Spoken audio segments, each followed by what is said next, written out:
राधे राधे, जय श्री कृष्णा। मैं निर्मला पांडे अपने यूट्यूब चैनल पे आप लोग का स्वागत करती हूँ। आज मैं एक कजरी गीत गा रही हूँ, आप लोग सुने, अपना आशीर्वाद देना जरूर।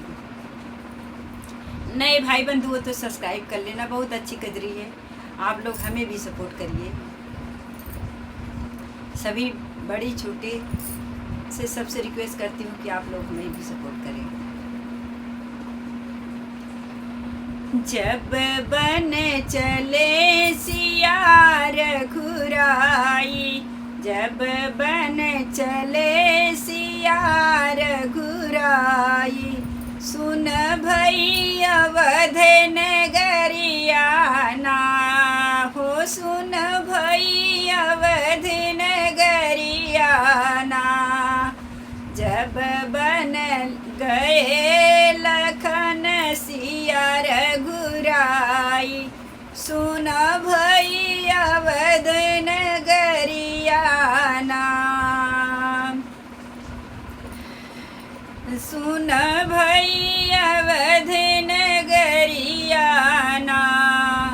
अवध नगरी में दुख बड़ी भारी, अवध नगरी में दुख बड़ी भारी, घेरी सगरौ अधेरिया ना, घेरे सगरौ अधेरिया ना।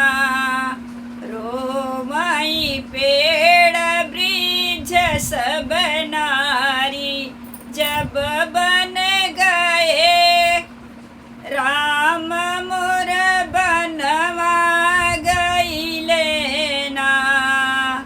जब बन गए सिया रघुराई, सुन भई अवध नगरिया ना हो, सुन भई अवध नगरिया ना।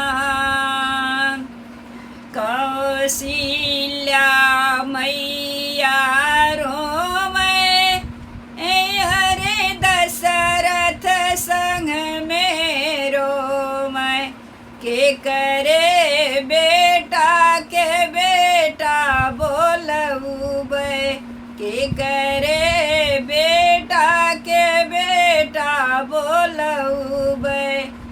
रोमै कौशल्या महतारी ना, रोमै कौशल्या महतारी ना।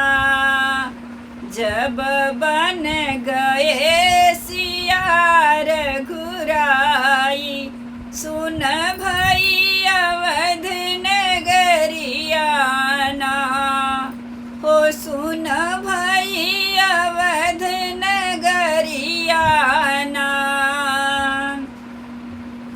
के बिना मोरी सोनी अयोध्या, के बिना चौपाई ना हो, के बिना चौपाई ना। के बिना सुन मोर लागै रसोइया, के रुचि भोजन बनाई ना हो, के रुचि भोजन बनाई ना। जब बन गए सिया हो रघुराई, सुन लागई अयोध्या ना, सुन लागई अयोध्या ना। राम बिना मोरी सुनी अयोध्या, लखन बिना चौपाई ना, लखन बिना चौपाई ना।